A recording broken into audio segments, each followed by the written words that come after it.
J'ai l'impression que à vouloir aider tout le monde, à un moment donné, ça te nuit un peu parce que c'est pas tout le monde qui veut évoluer, qui veut grandir, qui veut réussir. J'aime ça donner parce que je veux que tout le monde s'élève. Ceux qui veulent venir avec moi, qui me suivent, ben les autres, ben vous pouvez rester où vous êtes.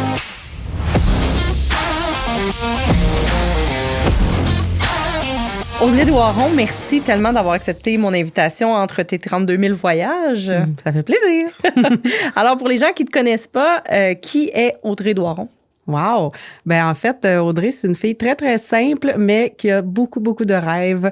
En fait, c'est une fille qui est libre, qui est très authentique, puis qui aime ça amener les gens dans toutes ses folies. Oui, absolument. Puis c'est magnifique tout ce que tu as créé. J'ai la chance de t'accompagner en tant que coach depuis un bon bout, mais j'ai aussi la chance d'être ton amie. Puis c'est incroyable l'évolution que tu as faite. C'est magnifique, mais comment est-ce que tout ça a commencé? En fait, c'est un bout de papier sur lequel j'ai écrit un rêve d'avoir un hôtel quelque part dans le monde, il y a 20 ans maintenant. Wow. Ça, c'est de là que j'étais partie, puis je suis vraiment fière de tout le chemin parcouru. Ouais, puis on va en parler tantôt de ce rêve qui est maintenant chose faite, en train de se vivre. C'est pour ça que je dis entre tes 32 000 voyages, parce que tu es entre le Québec et le Costa Rica et tous les autres voyages. Et dis-moi, t'es pas entrepreneur depuis si longtemps que ça. Comment est-ce qu'il est venu le goût de devenir entrepreneur? Ouais, en fait, c'est vraiment d'avoir été le bras droit d'un homme quand même d'exception, je dirais, parce que c'est quelqu'un qui avait une entreprise, une grande vision, puis d'être à ses côtés pendant au moins 8 ans, ça a fait de moi, justement, ça a développé le goût d'être une leader. Puis j'ai fait un petit aparté au Cirque du Soleil dans une boîte assez rigide, mais qui donne beaucoup de latitude aux employés de réaliser leurs rêves. Ça m'a donné les ailes pour quand je suis revenue où est-ce que je travaillais avec mon mentor, de vraiment lui offrir d'être sa relève. Donc, Cirque du Soleil, expérience personnelle, ensuite revenir chez Voyage Action et t'as acheté la compagnie. Puis là, t'es propriétaire depuis 9 ans. 9 ans. Et l'entreprise fête ses 45 ans cette année. Yes, très fière. Ouais. L'entreprise est plus vieille que toi quand même. Oui, tout le monde. Quand je dis qu'on a 45 ans, le monde me regarde, bon, j'ai 40, mais c'est ça. Oui, j'ai presque 45 ans d'expérience avec tout ce qu'on a vécu, ça c'est sûr. Oui, clairement, parce qu'une agence de voyage en pleine pandémie, ça devait être quand même intéressant. Fait que ton parcours comme ça et la pandémie est arrivée. J'avais la chance d'être ta coach pendant ce moment-là et je me rappelle d'une journée où est-ce que tu sais, t'as un grand courage, une grande résilience, puis toi aussi t'as envie de faire partie de la solution au lieu de trouver des problèmes puis de pauvre de toi. Donc tu cherches des solutions, des stratégies, tu veux toujours que les gens se sentent mieux, faire évoluer les gens et tout ça, ça fait partie de toi. Offrir des cadeaux, offrir tout, tu te donnes corps et âme sur plein d'affaires. Et pendant la pandémie, je me rappelle un moment où est-ce que tu m'as dit, mais Fallon, tu m'aides tellement à garder la tête hors de l'eau puis à être le phare pour mes employés, pour les clients, puis continuer d'avancer parce qu'il faut comprendre que tous les avions étaient arrêtés et tu as dû faire un paquet de remboursements comme toutes les autres agences. Et toi, tu as décidé de garder la tête hors de l'eau et de continuer d'avancer, créer des projets et tout ça et voir 2024, 2025, 2026. Et tu as dit, hey, ça serait hot de faire un groupe de coaching, on en a parlé ensemble, pour aider les autres agences de voyage parce que, tu sais, moi, je vais quand même bien, fait que on pourrait les aider. Ouais. Et ça n'a pas été très long que tu t'es fait dire que tu étais opportuniste. Puis je me rappelle que ça t'a dérangé. Avec du recul, comment est-ce que tu vois ça? Parce que tu sais, tu as beaucoup évolué depuis ce temps-là. Ton agence aussi, tu es dans le top 1 dans le top 1, numéro 1 ou top 3 de plein de compagnies. Comment est-ce que cette aventure-là de pandémie et de te faire dire que tu es opportuniste t'a fait grandir et évoluer? Ben en fait, ça a rétréci mon cercle, je dirais, parce que j'aime ça donner. Maintenant, je donne aux personnes pas qu'ils le méritent, mais qui veulent de mon aide. Avant, des fois, je donnais beaucoup de coups de rame toute seule avec certaines personnes. Là, maintenant, je donne des coups de rame avec ceux qui veulent. Puis ça, je trouve ça intéressant. Maintenant, pour moi, opportuniste, c'est une qualité et non un défaut grâce à toi. Et maintenant, c'est ça, j'offre mon aide même à des gens de mon réseau parce que je veux que tout le monde s'élève parce que c'est comme ça que tout le monde va être reconnu puis qu'on va aller plus loin, c'est certain. Oui, absolument. Puis, tu sais, il y a beaucoup de... je vais pas dire beaucoup, mais il y a certains entrepreneurs qui ont appris, entrepreneurs ou peu importe là, le titre, là, mais de piler sur les autres pour s'élever, ce qui est tellement pas ton cas. Toi, c'est comme si tu regardes partout et t'es comme, comment est-ce que je peux bâtir tout le monde pour qu'on bâtisse tout le monde ensemble et qu'on s'élève tout le monde ensemble, ce qui est une de tes grandes qualités. Puis t'as aussi, à un moment donné, tu t'es mis à avoir beaucoup de succès. Puis j'ai l'impression que à vouloir aider tout le monde, à un moment donné, ça te nuit un peu parce que c'est pas tout le monde qui veut évoluer, qui veut grandir, qui veut réussir. Mm-hmm. Ben en fait, c'est ça, c'est que là, je me suis rendu compte que quand je donnais mes trucs, tout ça, les gens qui me connaissaient pas adhéraient, ceux qui me connaissaient adhéraient un petit peu moins. Tu sais, quand j'essaie de partager mes trucs, quand je dis, hey, c'est comme ça fonctionne, tout ça, ben là, je me suis rendu compte que de toute façon, de copier les autres, c'est pas bon, là, dans le fond. Puis moi aussi, d'un autre côté, je me disais, ben moi, je suis déjà en avant. Tu sais, moi, j'ai déjà eu cette idée-là. Je suis déjà rendue à ma prochaine idée. Fait que si vous voulez me copier, c'est correct. Moi, je suis déjà rendue un petit peu plus loin. Fait que, tu sais, je me dis, ceux qui veulent venir avec moi, qui me suivent, ben les autres, ben vous pouvez rester où vous êtes. Oui, puis je veux dire, tu sais, il y a même pour tes employés ou pour les gens qui ont déjà travaillé pour toi, tu sais, de vouloir aider tout le monde, de vouloir faire évoluer tout le monde, c'est pas tout le monde qui a envie de ça, c'est pas tout le monde qui est prêt à mettre les efforts aussi, puis je pense que tu as des grandes qualités que c'est pas tout le monde qui a, comme la résilience, puis c'était quand même intéressant de te voir aller pendant la pandémie parce que t'avais pas juste l'agence de voyage, tu sais, t'avais tout ce qui est autour aussi, beaucoup d'employés à supporter aussi. Ça vient de où, cette résilience-là?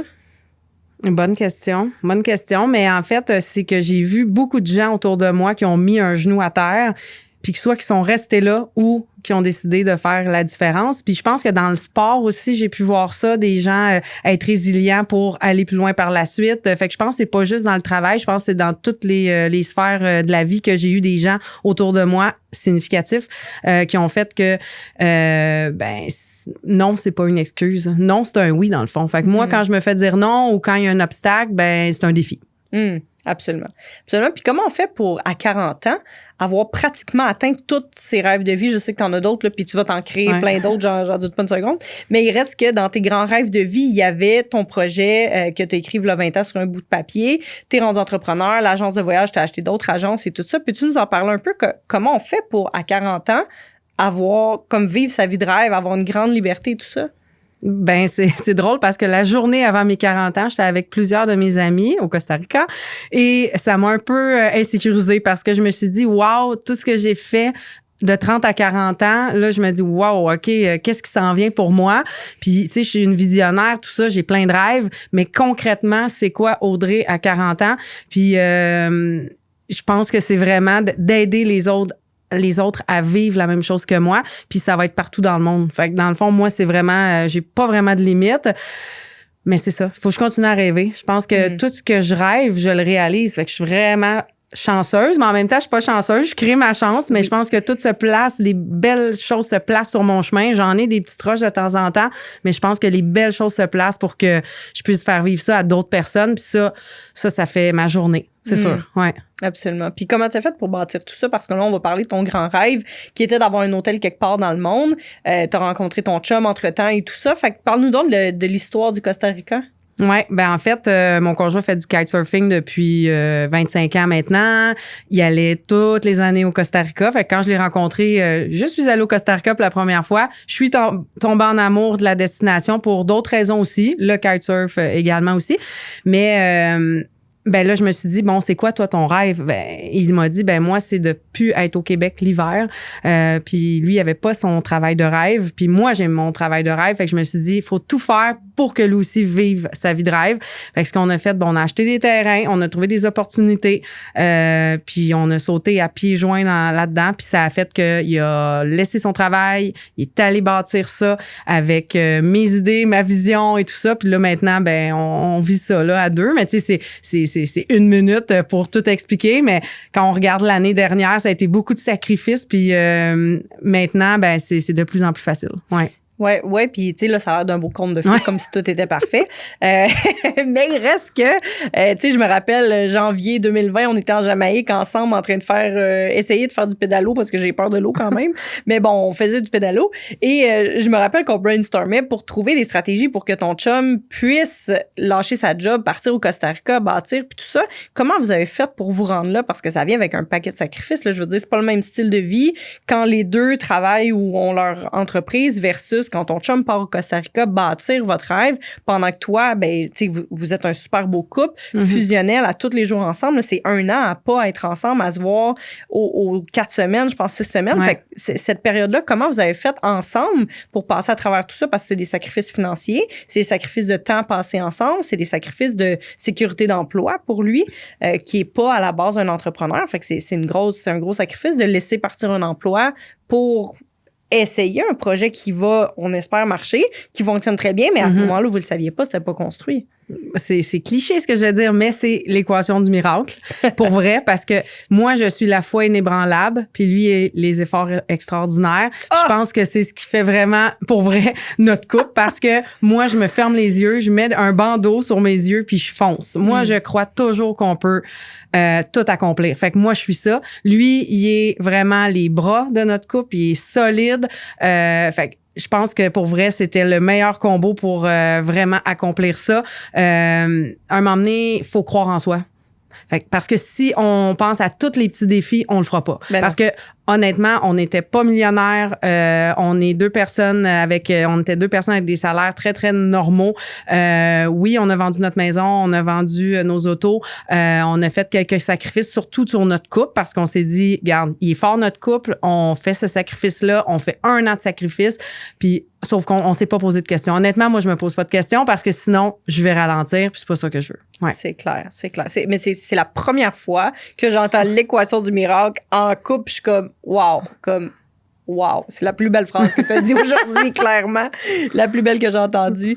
Vraiment, tu sais, l'équation du miracle, c'est justement ça, c'est la foi inébranlable, c'est faire confiance que ça va bien aller, faire confiance à la vie, faire confiance en toi aussi. Et l'effort extraordinaire, c'est pas de travailler tout le temps plus fort, mais c'est de faire les efforts qui sont importants, faire l'effort de plus, puis faire l'effort qui est tough, comme se séparer pendant 1 an. Tu sais, vous étiez loin les deux, puis tout ça. Puis tu sais, je veux dire, lui, tout seul au Costa Rica, même si c'est une belle destination, il est quand même loin de sa famille, il est quand même loin de toi, il est quand même plus de job à s'occuper, sa construction toute la journée, puis il fait chaud là-bas. Fait que tu sais, comme il a pas fait du kitesurf pendant 12 mois à attendre, tu sais, il a tout bâti ça pendant que toi, tu continues de bâtir l'empire ici et bravo. Merci. Bravo, c'est magnifique. Puis effectivement, les gens doivent vous dire que vous êtes chanceux.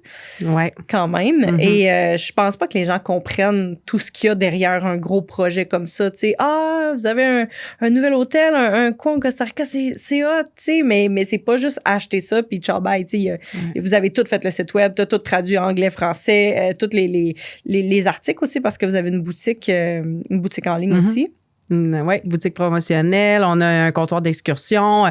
C'est pas juste un petit resort, c'est vraiment, on sort de là avec vraiment tous les outils pour un voyage inoubliable. Oui, ben c'est une expérience complète là, parce que vous avez tout mis là-dedans. Puis en même temps, en tant que propriétaire d'agence de voyage, tu connais plein d'affaires que souvent les gens ils arrivent là-bas puis ils savent pas. Fait que tu donnes un paquet de ressources aussi.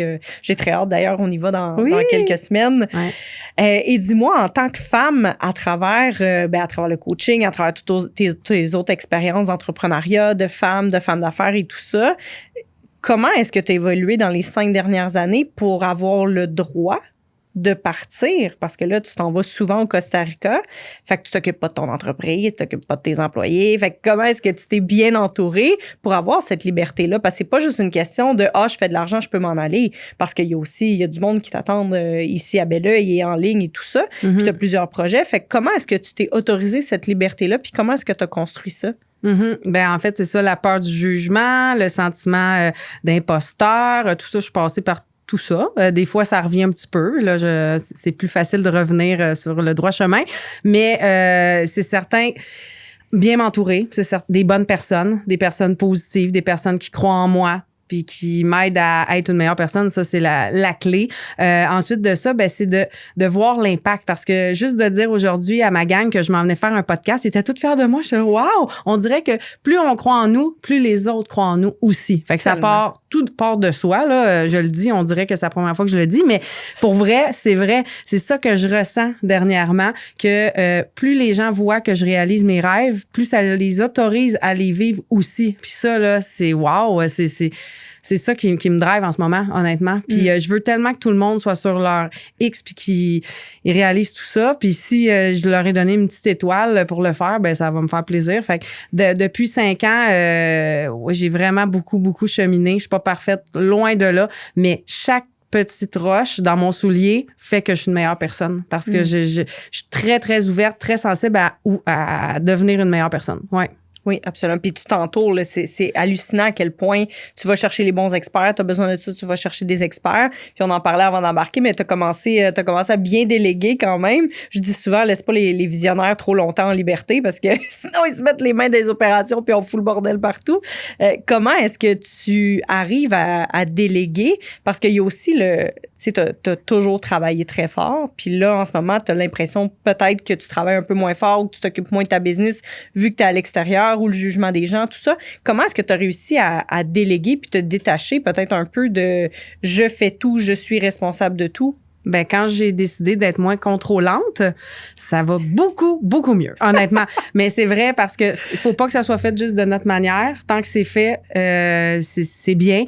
J'ai une adjointe que j'adore qui me permet. Ben en fait, toute mon équipe me permet maintenant de m'en aller la tête tranquille. Plus on délègue, plus on laisse le contrôle, plus les gens se responsabilisent, trouvent leur X dans notre entreprise. Ça fait que tout le monde est à sa place. Tout le monde, honnêtement, c'est beau à voir. Là. Je suis vraiment fière. Nous, c'est depuis 1 an là, qu'on a fait un gros tournant. Il y avait des personnes un petit peu plus néfastes, des choses comme ça, des personnes qui étaient moins à leur place chez nous, qui sont parties. Puis on dirait là, qu'il y a une toute autre vibe. Puis ça fait que justement, je m'en vais la tête tranquille, mais je suis encore là avec eux autres, puis ils savent en plus que je suis à un billet d'avion d'être avec eux autres s'ils ont besoin de moi. Puis ça, je pense que c'est ce qui fait ma réputation aussi, là. Ouais. Absolument. Puis j'imagine que ça doit être quand même intimidant d'avoir une boss qui, dès qu'elle prend une décision, elle accomplit ses rêves, dès qu'elle dit c'est là qu'on s'en va pour vrai. Ça doit être intimidant quand même pour le monde qui travaille avec toi. Oui, il y a 3 semaines, il y a une de mes collègues qui m'a dit, elle a commencé il y a 8 mois, elle m'a dit, Audrey, arrivée chez Voyage Action, là, il y a des machines qui travaillent ici, puis il y a des personnes performantes qui travaillent fort, mais bien, qui connaissent leurs choses. On est des professionnels. Ça fait peur au début pour des nouveaux employés, mais après ça, ben comment pas être fier de faire partie de cette gang-là après 8 mois? Je trouve ça vraiment hot. Si t'es encore chez nous, c'est parce que t'en fais partie de cette belle gang-là. Fait que oui, ça peut être impressionnant, mais en même temps, j'essaie de donner tous les outils à tout le monde pour que justement, on devienne encore meilleurs ensemble. Ouais, parce que tu as vraiment bâti une culture d'excellence. Tu sais, parce que c'est pas des citrons pressés là, à l'os, faut que tu travailles plus, faut que tu performes plus. Tu sais, oui, les performances sont importantes, évidemment, c'est une entreprise, mais il reste que tu as bâti une culture d'excellence. Comment est-ce que tu as fait ça? En lisant beaucoup de livres, en fait, j'essaie de m'inspirer de les 5 grands rêves de vie, des femmes d'exception aussi, des entrepreneurs, des mentors grâce à la modélisation. J'ai parlé avec un mentor que j'aurais jamais pensé parler dans ma vie. Fait que de s'entourer de tout ça, moi je prends toujours le meilleur de tout, de ce que je côtoie puis de ce que je lis. Fait que ça fait que j'ai un manuel des employés différents des autres, j'ai un comité social, puis j'ai juste une petite équipe quand même là. Fait que tu sais, il y a plein de petites choses comme ça qui sont importantes puis qui fait que tout ensemble, on se sent à notre place là, c'est certain. Ouais. C'est quoi la valeur la plus importante que vous avez dans l'entreprise? Travail d'équipe. Ouais. Nos 3, c'est travail d'équipe, professionnalisme et respect. Tellement. Puis comment est-ce que tes grands rêves à toi, parce que pour l'avoir lu, les 5 grands rêves de vie, je suis comme un jour, il y a quelqu'un qui va bâtir un musée de Audrey à travers Voyage Action, puis que les gens vont aller s'inspirer de ta culture d'entreprise, parce que quand on rentre chez Voyage Action, il y a vraiment c'est la même culture qu'une toute petite équipe familiale qui a full grossi, mais que que la culture ne s'est pas perdue. Puis ça, c'est un art. C'est pas tout le monde qui est capable de faire ça parce que c'est souvent là que les entreprises s'enfargent dans... On a beaucoup d'hyper-croissance, puis on n'arrive pas à garder le travail d'équipe, le respect, tout ça, puis t'as passé à travers ça. Tu sais, parfois, on engage des gens qu'on pense que c'est les bonnes personnes, finalement, sont pas dans la bonne culture. C'est pas des mauvaises personnes, sont juste pas à la bonne place avec nous.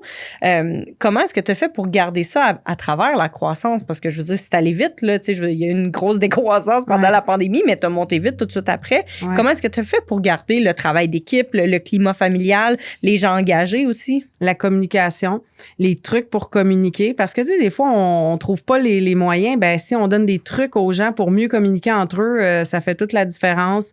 Ensuite de ça, ben, c'est sûr que de parler, les rencontres mensuelles, faire des comités, toutes ces choses-là qui fait qu'on se sent une équipe. Ça, c'est sûr que je pense que c'est la clé. Là. La communication, c'est la clé. Je le dis tout le temps, toute ma gang, ils m'entendent répéter ça, mais la communication, oui. Puis le podcast s'appelle « Le courage au-delà de la peur ». Quelle est l'épreuve ou l'étape où est-ce que tu as eu le plus besoin de courage dans ta vie? La COVID. C'est plate, mais oui, c'est ça. Ça a été là que j'ai eu le plus de besoin de courage parce que, en fait, c'est que j'avais pas mis mes œillères. Tu sais, ce que tu dis souvent, là, mais c'est ça. Mettre mes œillères, je les avais pas mis. Fait que c'est sûr que d'entendre des choses négatives tout le temps, d'entendre toutes les gens qui disent, ben non, tu te relèveras pas de ça, tu seras jamais capable, tout ça. Fait que ça m'avait beaucoup atteint. Fait que j'ai eu besoin de courage pour croire en moi, tu sais. Ça, c'est certain de dire, je vais sortir de ça plus forte. Il y a des jours que je me disais, wow, OK, il va en falloir du courage pour en sortir plus forte. Puis à chaque jour, je mettais des objectifs, je mettais une vision claire, puis je fonçais. Pour vrai, ça, ouais. Mais ça n'a pas été pas que ça a été pas si dur que ça, mais avec les bonnes personnes à nos côtés, je pense que c'est plus facile.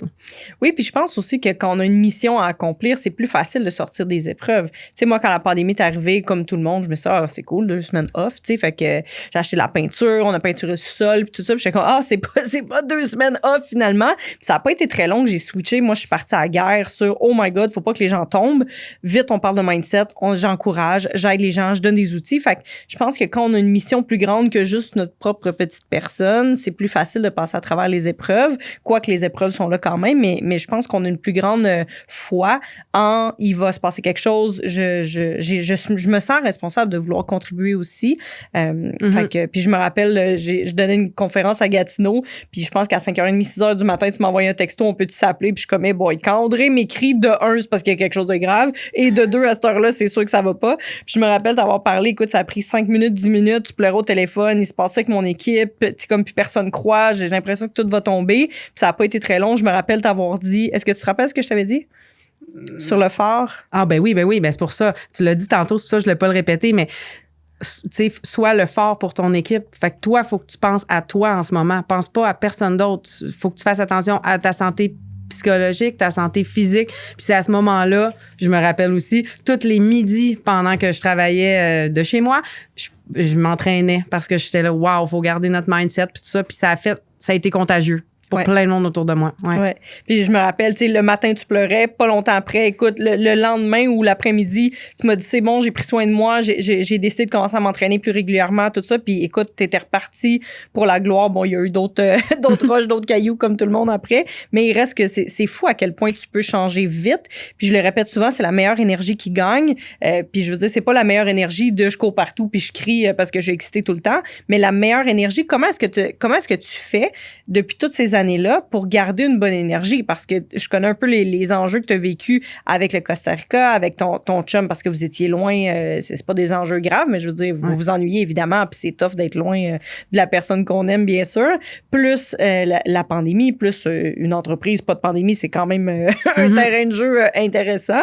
Fait que comment est-ce que tu fais pour garder un haut niveau d'énergie au quotidien, même si c'est pas tous les jours qui vont bien, mais quand même, tu as un haut niveau d'énergie. Comment est-ce que tu bâtis ça au quotidien? Je pense que j'ai ça un peu naturellement quand même. J'ai les lunettes roses faciles, mais comme tout le monde, bon, il y a des jours que ça me tenterait pas, honnêtement. Routine matinale, bien important. Fait que moment pour moi, Déjà, ça fait toute la différence. Lire, s'éveiller, là. Tu sais, moi, c'est sûr que je me lève 2 heures avant que j'arrive au travail, là. Même si j'arrive à 7 heures, ben, depuis 5 heures, je suis levée puis je suis prête. Je vois toujours le bon côté des choses. En fait, pas que j'essaye, je le vois. Parce que dès que je vois un petit pépin, ben, je vois tout de suite le côté positif. Faut vraiment, c'est une habitude, en fait, là. Je suis pas devine, là, ça, c'est certain. Mais non, c'est ça. J'essaie de voir le bon côté de tout le monde. J'essaie je vois une opportunité, je vois des côtés positifs. Je pense que ça fait partie de moi aussi, mais avec tous les coachings, toutes les lectures que j'ai faites, je pense que c'est un petit peu plus facile maintenant. Puis je pense aussi que c'est un muscle qui se bâtit. Il y en a qui l'ont plus facile que d'autres, mais je veux dire, je pense que ça se bâtit de choisir d'aller voir le bon côté parce que les gens qui ont dit que tu étais opportuniste ou il doit en avoir encore plein qui chialent sur tes choix ou peu importe, parce que vu que tu veux aider tout le monde tout le temps, il y a sûrement des gens qui sont comme pourquoi elle fait ça, doit avoir des mauvaises intentions. Fait que je pense que c'est un choix d'aller voir le bon côté des gens au lieu de juste aller voir qu'est-ce qu'ils font de pas correct ou pourquoi ils n'ont pas le potentiel ou pourquoi ils choisissent pas de passer à l'action. Oui, puis dans mes meetings hebdomadaires avec ma gang, souvent, je leur demande soit un bon coup ou quelqu'un qui veut le remercier dans l'équipe. Des fois, on a des semaines vraiment pas le fun, mais d'avoir à penser à un bon coup, à une fierté, Colin, c'est super. Puis le soir, quand on se couche, si on en a eu là 12-15 heures de peut-être des choses pas nécessairement le fun, mais si on trouve une chose qui est intéressante puis qu'on est fier, on va vraiment mieux dormir. Fait que moi, j'essaie toujours de ressortir au moins une petite chose intéressante, là. Clairement, tu es une grande visionnaire. Je coach des visionnaires et souvent les visionnaires, il faut travailler fort. Je suis dans toutes les opérations. Je suis la meilleure dans mon domaine, donc je dois être partout. Les gens ont besoin de moi, tout ça. C'est quoi la clé? Parce que là, tu as atteint je suis capable d'être dans ma zone de génie, c'est-à-dire être au bon moment, à la bonne place, juste le temps qu'il faut, mais j'ai pas besoin de travailler tout le temps fort, travailler tout le temps beaucoup d'heures, même si tu travailles encore, mais t'as réussi à toucher à ta zone de magie où est-ce que t'es là quand il faut, puis le reste, tu l'as délégué. C'est quoi la clé qui t'a permis d'accéder à ça? Sortir des opérations? Non, mais pour vrai... là, je suis vraiment dans ma zone. Je suis capable de prendre le temps avec toute ma gang pour être vraiment là quand ils ont besoin. Ça, là, ça fait toute la différence. Mais en fait, c'est ça. Déléguer, s'entourer des meilleurs, faire confiance, enlever le contrôle de notre vie. Ça, c'est certain. C'est ce qui m'a aidé à être à ma place. Concentré, objectif. Tu sais, si le matin, je dis, OK, j'ai 3 gros objectifs, ben après ça, l'après-midi, ben je peux être plus relax, là, c'est certain. Là, fait que, non, de bien gérer l'agenda, de mettre des objectifs clairs, puis non, quand on le sait quand on est rendu sur notre zone. Puis moi, de rencontrer mes employés, comme les 2 semaines que je suis ici en ce moment, je les rencontre en condensé pour nos rencontres mensuelles, puis wow, je suis vraiment sur mon X, là. Ouais. J'aime ça être là pour les autres puis les amener à être bien dans leur travail. Ouais. Oui, absolument. Puis tu m'as nommé tous des trucs externes, délégués, tout ça, ce qui est très bien.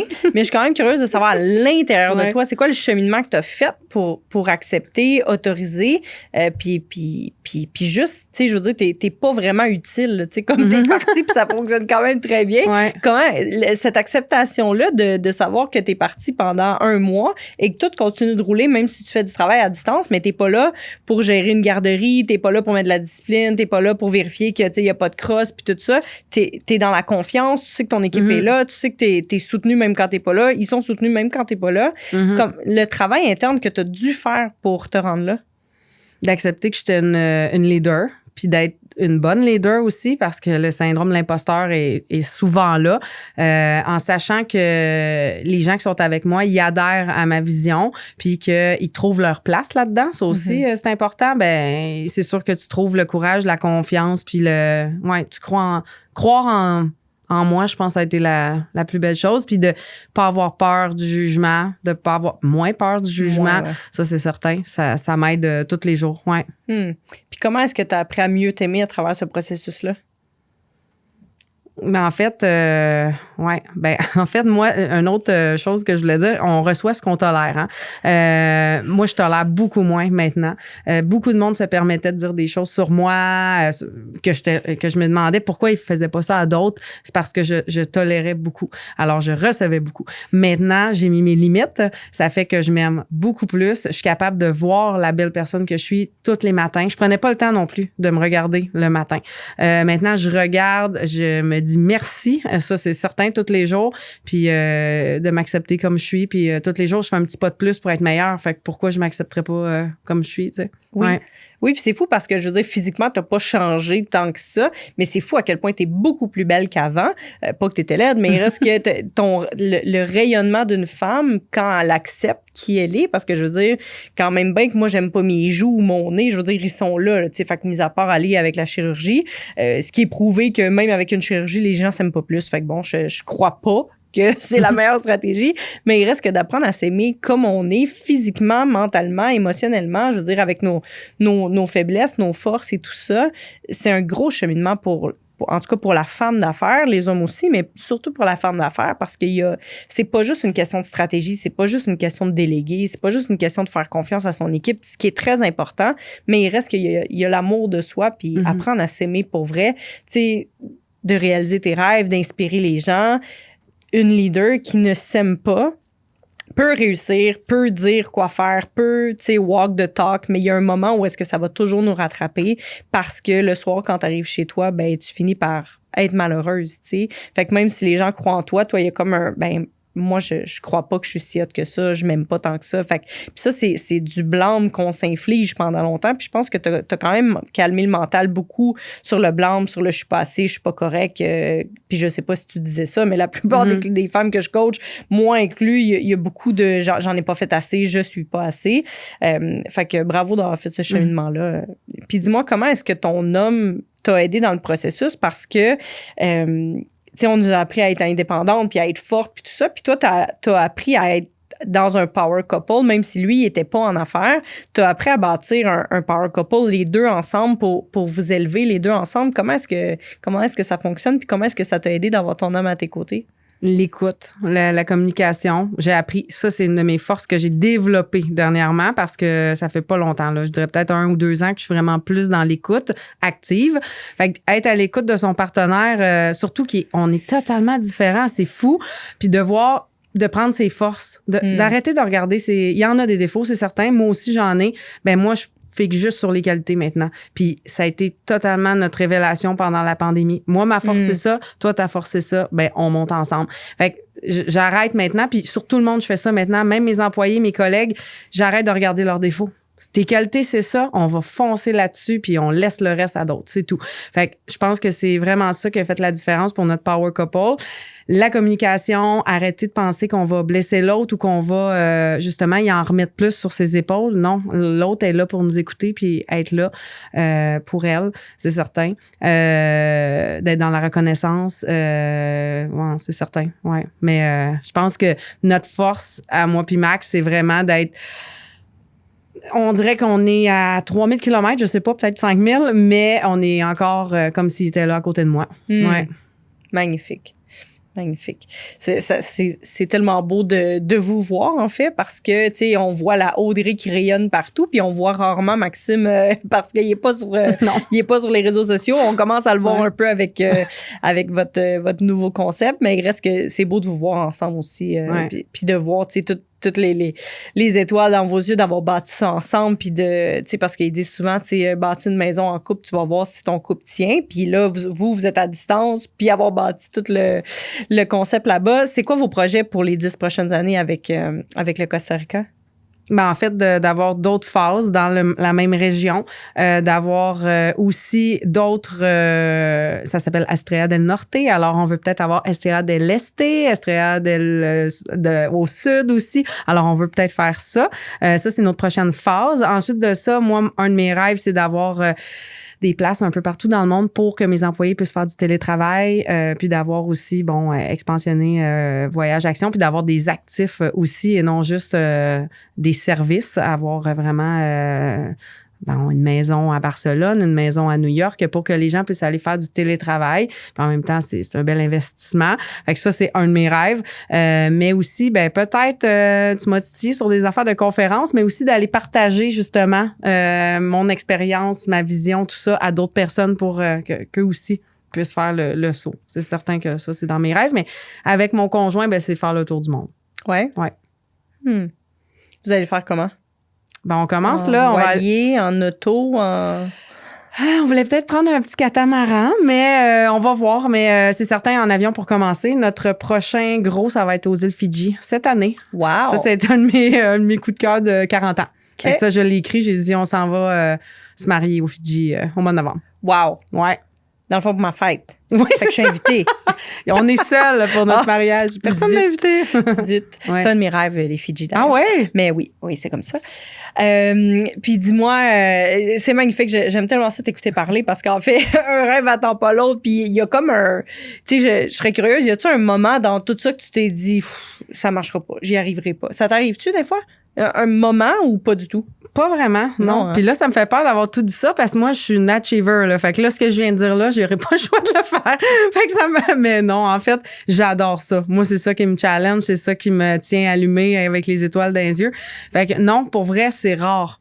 Je me demande, non, j'ai pas peur d'échouer. Parce que je me dis, si j'échoue, ça va être d'autres choses.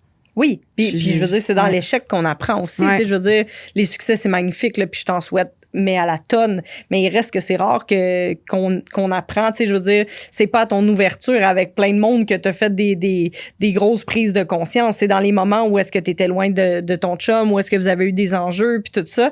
Fait que c'est dans l'échec qu'on apprend. Fait qu'est-ce qu'on est obligé de tout faire faillite puis tout perdre des entreprises? Vraiment pas. Mais dans certains échecs qu'on vit qu'on apprend. Fait que je veux dire, ça fait partie de la game. T'as créé, je crois, le salon du voyage où il était déjà ici puis tu l'as repris? À Belleuil, oui, c'est nous. Oui, okay. C'est moi. Ouais. Parfait. Il y a encore une édition cette année? Oui. Comment ça se passe? Ça se passe bien. En fait, on fait une spéciale édition 45e anniversaire avec un côté un petit peu plus européen cette année. On vise moins le Sud. Alors, on veut mettre de l'avant nos partenaires fournisseurs de l'Europe. Dans le fond, ça va se passer le 11 mai au salon au Maille-Montac. Alors, le centre d'achat à Belleuil. À chaque année, on fait exploser le taux d'occupation du centre d'achat. Alors, ils font beaucoup de ventes grâce à nous. Et c'est le moment de rencontrer nos clients, nos partenaires, nos fournisseurs, les remercier. On est vraiment dans le don, la générosité aussi. Cette année, plus que jamais, là, j'ai identifié des causes avec ma gang. On est plus soudés que jamais là-dedans. On a identifié des causes, toute l'équipe ensemble, qu'on va aider cette année. Fait que je trouve ça vraiment encore plus fun que ça soit juste moi qui décide qui on aide. Fait que ça, c'est une belle... Puis je parlais de toi l'autre fois avec un entrepreneur, puis j'ai dit, souvent les gens ont peur de trop donner ou de, tu sais, si je donne trop, je vais pas recevoir ou... Puis en fait, je pense que tu es une des femmes les plus généreuses que je connais, vraiment. C'est fou à quel point, à chaque fois que je t'entends parler d'un projet, c'est jamais, là, j'ai calculé, je vais faire tant d'argent, il va se passer ça. C'est comme, j'ai donné ça, je veux ça, pas trop, je vais t'aider. C'est rare que tu vas dans tout de suite le profit. Tu t'en vas tout de suite dans qu'est-ce que je peux donner, comment est-ce que je peux aider et tout ça. Puis au départ, tu as commencé à être ultra généreuse, je pense, par culpabilité de commencer à faire de l'argent puis à pouvoir te gâter. Fait qu'il y avait comme une culpabilité. Peux-tu me parler de comment est-ce que tu as switché ça vers j'ai juste envie de faire du don de soi, des cadeaux parce que j'en ai envie? Tantôt, tu as parlé que tu choisis mieux les gens quand même. Ouais. Mais comment est-ce que c'est arrivé que tu t'es senti obligé de faire des cadeaux parce que tu t'es mis à faire de l'argent puis à réussir? Puis ensuite, transformer ça en j'ai juste envie d'être généreuse parce que c'est qui je suis. Oui, en fait, c'est exactement ça. Ça a été un switch. À un moment donné, je me suis rendu compte que je pouvais donner et aussi me gâter avant. Parce que c'est ça. C'est qu'à un moment donné, t'as un vide en dedans de toi. Tu te dis, hey, faut que je donne. Je peux pas en avoir juste pour moi. Mais plus je donne, plus que j'en ai pour moi. Fait que pourquoi pas? Puis c'est pas juste tangible avec de l'argent, mais donner, là. Puis aussi, c'est que maintenant, je donne, puis je m'implique. C'est ça aussi, ça fait toute une différence. Parce que donner 200$ pour, je donne un exemple, la Fondation des pompiers ou quoi que ce soit, ça me fait pas grand-chose à l'intérieur de moi. Si je connais la personne, si c'est pour les bonnes raisons, maintenant, je donne à des gens, pas nécessairement qui me touchent de près, mais qui m'expliquent pourquoi je vais donner, puis qu'est-ce que ça va faire comme changement. Wow, là, ça vient me chercher. Puis après ça revient au centuple. Pas demain, pas dans une semaine. Des fois, c'est 1 mois, 1 an plus tard. Wow, Puis c'est dur à expliquer quand je dis aux gens, aie pas peur de donner, ça va revenir tellement, là. Puis oui, financier, oui, dans le bonheur, oui, c'est tout ça en même temps. Oui. Fait que non, ça a vraiment... au début, oui, c'était la culpabilité de faire de l'argent, que là, j'étais là, faut que j'en donne. Maintenant, je donne. Puis on dirait que ça fait encore plus la différence. Tellement. Tellement. Puis, tu sais, c'est un des principes de vie. C'est pas moi qui l'ai inventé, mais plus on donne, plus on reçoit. Puis on sait jamais d'où est-ce que ça vient. Tu sais, puis parfois, on reçoit une opportunité de faire une différence, une opportunité pour une conférence ou quelque chose. Puis en fait, t'as tellement donné quelque part que finalement, t'as reçu de l'autre côté, puis tout ça. Puis en fait, c'est un des principes à la fin du coaching que j'avais dit. Je veux pas que vous donniez juste de l'argent. Je veux que vous vous impliquiez. C'est ce qui a amené à créer, toi, avec 2 autres partenaires, le voyage solidaire au Sénégal, où est-ce qu'on est allés ensemble, une gang de femmes et tout ça, mais quand même, c'est tellement important de s'impliquer parce que, tu sais, les gens ils ont l'impression que quand tu fais de l'argent, ben il faut que tu donnes, mais il n'y a pas un « il faut », c'est comme ça que ça fonctionne. Tu sais, quand on a de l'argent, ben mieux vaut en donner. Quand tu as du temps, ben donne du temps. Quand tu as du talent, ben va offrir ton talent parce que je pense que c'est la base de la vie, tu sais, de contribuer, d'aider et tout ça, puis c'est tellement beau de voir les gens réaliser leurs rêves. Mm-hmm. Oui, définitivement. Très cool. Fait que c'est quoi ton prochain plus grand rêve de vie? Dans tes grands rêves de vie, tu as parlé des Fidji cette année, aller te marier? Oui. Ben en fait, ça va être d'amener certaines personnes avec moi pour expansionner mes projets au Costa Rica. Fait que d'amener d'autres personnes à pouvoir en vivre puis de ralentir un petit peu. Fait que je pense que de vraiment partager cette passion-là puis mes trucs pour être encore plus libre financièrement. Très cool. On va terminer avec les cartes de la compagnie Ubu que tu connais déjà très bien. Ouais. En team building, normalement, c'est des questions qui fit très bien avec ce que tu vis en ce moment. Bon courage. Ouais, c'est ça, j'ai hâte. Oh, OK. Qu'est-ce que vous devez accepter de laisser partir? J'adore. Ben en fait, ça va aller avec le contrôle parce que plus je laisse aller mon contrôle, plus que je t'en contrôle. En fait, c'est vraiment ça. C'est comme un antipode. Plus on laisse partir le contrôle, plus on est en maîtrise de nos moyens puis en maîtrise de notre vie. Fait que le contrôle. Tellement. Merci beaucoup, Audrey. Puis je termine, j'ai mis le T-shirt que tu m'as offert quand on est allé au Portugal. Ben, en fait, on a fait un arrêt de 12 heures entre 2 avions au Portugal, en trottinette. Mais en fait, ça représente très bien ce que je pense de toi parce que sur le T-shirt, il est écrit, en fait, dans un monde où tu peux être qui tu veux, tu sais, be kind. Puis en fait, c'est ce que tu représentes pour moi, tu sais, au-delà d'être une grande femme d'affaires, une femme qui prend soin de tout le monde, une amoureuse que je trouve tellement inspirante à voir avec Max et tout ça. Ben, j'ai l'impression que dans un monde où est-ce que tu as pu devenir qui tu pouvais avec ton background puis tout ça, tu as choisi d'être quelqu'un qui fait une grande différence. Puis bravo pour ça. Je suis honorée d'être ton amie. Pareillement. Merci. Merci Audrey. Alors, si on veut te suivre, si on va aller au salon du voyage et tout ça, on te retrouve où? Ben sur Facebook, TikTok, Instagram, Voyage Action, c'est la clé pour chercher tout ça. Mais sinon, Audrey Doiron, je suis très accessible et actionvoyage.com. Et pour le Costa, si on veut aller te visiter là-bas?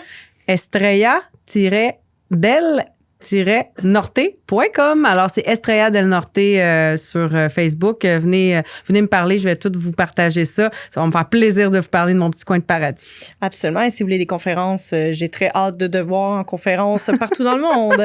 Merci. Merci à toi.